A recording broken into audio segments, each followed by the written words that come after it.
it's Danielle with Danielle Minnesota Vlogs, and today I am bringing you 5 tips for the working mother. This is in collaboration with one of my best friends here on YouTube, Erin Williams. She, of course, is a fellow working mom who has a YouTube channel, and we've really connected over those similarities between us. So if you haven't heard of her, for sure go and check her out. Tell her I sent you and subscribe.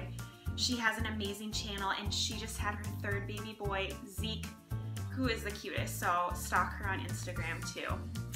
So I'm going to just quickly go through my 5 tips. Tip number 1 is not the most practical, but it's my favorite, and that is to be selfish with your lunch break. There are, of course, many cons of being a working mom. You miss out on spending a lot of time with your children, you miss certain things, and you know, that sucks. And it's okay to not like that part about it and throw yourself a pity party, but I think people don't really talk about the positives of being a working mom, and it's okay to relish in those as well. You're making money, you're setting an example for your child on how to be self-sufficient, and my favorite thing about being a working mom is my lunch break, and I like to be selfish with my lunch break. So I think you should do things that like amazing things that you couldn't do with your kids. You can go to Target without your kids on your lunch break. Like, that's vacation. You could do that 5 days a week. Walk around Target without kids. That's amazing.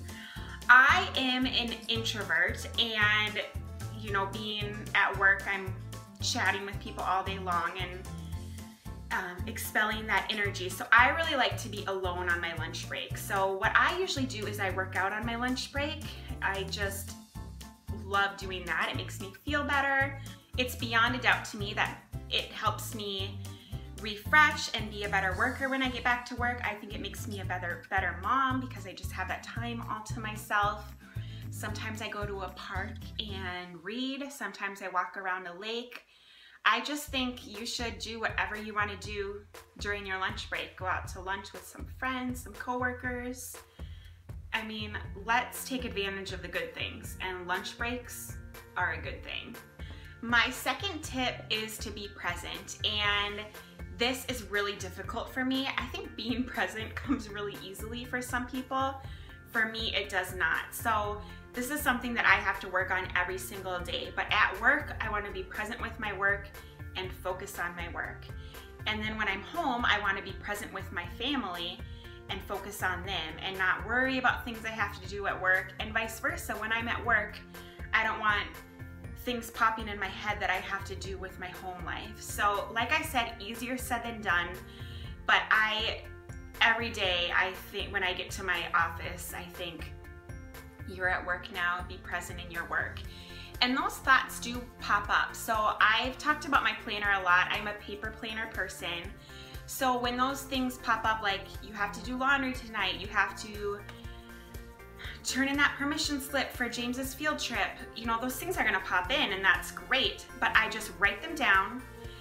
If you're not a paper person, there are a ton of apps on your phone. Just write them down and then tell yourself, okay, I recorded it, let's get back to what I'm doing now. And that's really helpful to me. And then when I get home, I can look at my list and not forget that permission slip or to wash that load of laundry.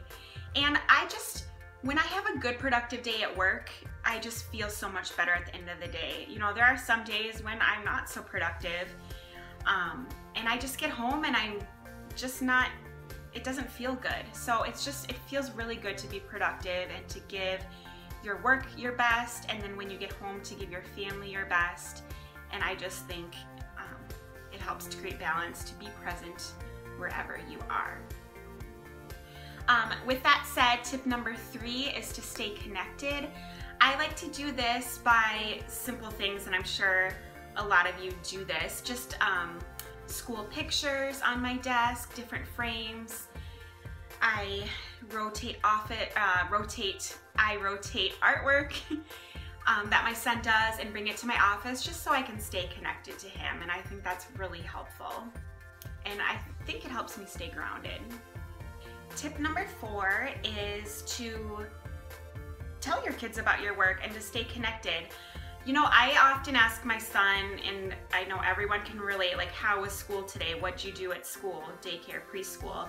And like all kids, he never wants to answer. And I've kind of thought about this a lot, and when my husband or my son asks me how my day was, how was work, what did you do, like, I don't really love answering that question either. So I try to be an example to my son and to share with him about my day, to kind of try to get him to share with me about his day. And our favorite way of doing this is we do highs and lows of our day. And we usually do this at bedtime when we're snuggling. So I like to start because I want to lead by example. And so I tell him, this was my high of my work day and this was my low of my work day. And I'm quite honest with him, and I think it's good. It gives him a little window into my life. I say, you know, my high was I had a really good meeting and I presented something and people seemed to appreciate what I had to say. And my low was I didn't have a very good afternoon and I didn't feel like I really gave it my all and I wasn't productive in the afternoon. And I think that's good. I think it teaches him a little bit about my day and what I do at work, and it kind of helps him to open up. You know, his high was maybe recess and his low was maybe he had a conflict with a kid during lunch. And so I think it just helps for me to get a window into his world and for him to get a window into my world. And tip number 5 is to have a good routine. I've done a couple of videos on this, but before I go to bed, I pick out my son's clothes, my clothes, our lunches are packed, so that when I get up in the morning, I can just get up and go and get to work and get right into it. If not, it's just like, I don't like to start off my day with chaos, so I'm just throwing things on him. I don't like to start my day like that. So if I have everything set out the night before, it makes my morning so much easier, and I just feel like it makes my work life easier as well. I hope you enjoyed these tips. If you are new, welcome. I would really appreciate if you subscribed.